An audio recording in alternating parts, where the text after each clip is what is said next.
पूर्व राष्ट्रपति प्रणब मुखर्जी का 84 साल की उम्र में निधन हो गया है। वो पिछले कुछ हफ्तों से दिल्ली में सेना के R&R अस्पताल में भर्ती थे। खून के एक धक्के के ऑपरेशन के लिए वो अस्पताल गए थे, जहां वो जांच में कोरोना पॉजिटिव भी पाए गए थे। 10 अक्टूबर को उन्होंने खुद सोशल मीडिया ट्विटर पर ट्वीट कर इसकी जानकारी दी थी। सर्जरी के बाद वो कोमा में चले गए थे और R&R अस्पताल रोजाना उनकी सेहत के बारे में जानकारी दे रहा था। सोमवार को शाम 5:45 बजे के करीब राष्ट्रपति प्रणब मुखर्जी के बेटे और पूर्व सांसद अभिजीत मुखर्जी ने ट्वीट कर उनकी मौत की तस्दीक की है। उन्होंने ट्वीट किया है कि भारी मन से आपको सूचित कर रहा हूं कि R&R अस्पताल की पूरी कोशिशों और पूरे भारत के लोगों की प्रार्थनाओं दुआओं के बावजूद मेरे पिता श्री प्रणब मुखर्जी नहीं रहे। मैं सबका धन्यवाद करता हूं।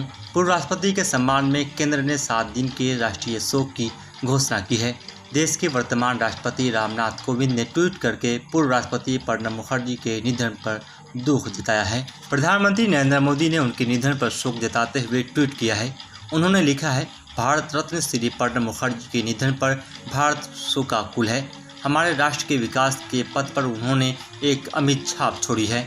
एक विद्वान, उच्च कद के राजनेता जिन्हें सभी समुदायों और राजनीतिक वर्गों में सराहा गया। कांग्रेस नेता राहुल गांधी ने ट्वीट करते हुए पूर्व राष्ट्रपति प्रणब मुखर्जी के निधन पर दुख जताया है।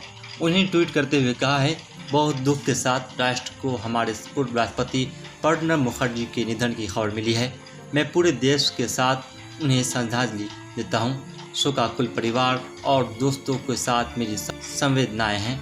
गृह मंत्री अमित शाह ने ट्वीट करते हुए राष्ट्रपति प्रणब मुखर्जी के जीवन को मातृभूमि के लिए योगदान और सेवा के लिए याद किया जाएगा। उनके निधन ने भारतीय राजनीति में एक बहुत बड़ा शून्य पैदा किया है और उनकी संवेदनाएं परिवार के साथ है। प्रणब मुखर्जी साल 2012 में भारत के 13वें राष्ट्रपति बने थे। उन्होंने इससे पूर्व देश के वित्त, रक्षा और विदेश मंत्री जैसे पदों की जिम्मेदारी भी निभाई थी। अकरम जफीर, ब्यूरो रिपोर्ट, मिरर टाइम्स।